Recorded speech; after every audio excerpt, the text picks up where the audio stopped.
এটা বিগত আমলের কৌশল এবং আপনারা পারলে নতুন কৌশল হাজির করেন, শেখ হাসিনাকে কপি করে দেন। সেটার জন্য আপনারা কথা বলবেন, যখনই অন্যায় দেখবেন আপনারা সেটা রুখে দাঁড়াবেন। কারণ আমরা দেখছি নতুন করে ভয়ের সংস্কৃতি, ভয়ের রাজত্ব তৈরি করা হচ্ছে।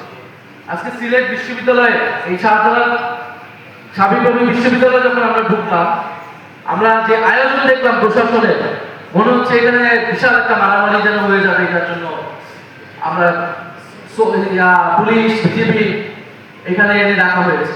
তো নিরাপত্তার কথা বলা হচ্ছে, যারা সন্ত্রাস করে তাদেরকে যদি বিচারের আওতায় আনা হয় তাহলে এত নিরাপত্তার প্রয়োজন হয় না। এবং বিশ্ববিদ্যালয় প্রশাসন থেকেও দেখলাম কড়া নির্দেশিকা দেওয়া হয়েছে কিভাবে কি করতে হবে, কিভাবে করা যাবে, কে দায়ভার গ্রহণ করবে, কে দায়ভার গ্রহণ করবে। ফলে এই যে সেন্সরশিপ, আমরা বলবো এগুলো বন্ধ করে, এগুলোর প্রয়োজন নেই। যারা সন্ত্রাস করে, আমি কথা বলে যাচ্ছি, যদি আমার কথা পছন্দ না আপনারা পাল্টা সমাবেশ করে আপনারা আমার বিরুদ্ধে কথা বলেন। এটাই হচ্ছে গণতন্ত্র।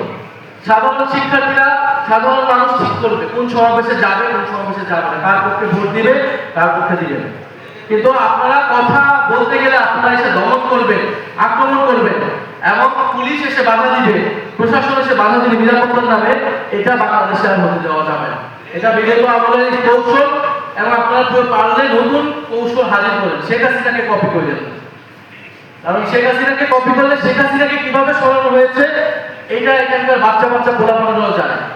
ফলে যদি নতুন কৌশল আনতে পারেন সেটা আপনাদের জন্য সুবিধা হবে।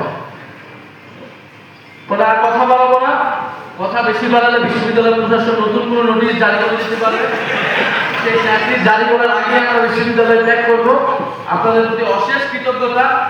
আপনারা এখানে যারা এসেছেন, উপস্থিত হয়েছেন, ইনশাআল্লাহ আমরা নতুন দিনের রাজনীতি নিয়ে হাজির হয়েছি।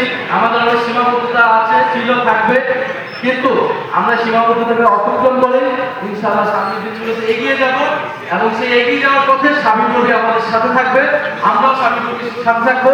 তাদের যে কোনো গণতান্ত্রিক অধিকারের পক্ষে, দাবি আদায়ের পক্ষে এনসিপি সবসময় শিক্ষার্থীদের পক্ষে থাকবে ইনশাআল্লাহ। ইনকিলাব জিন্দাবাদ।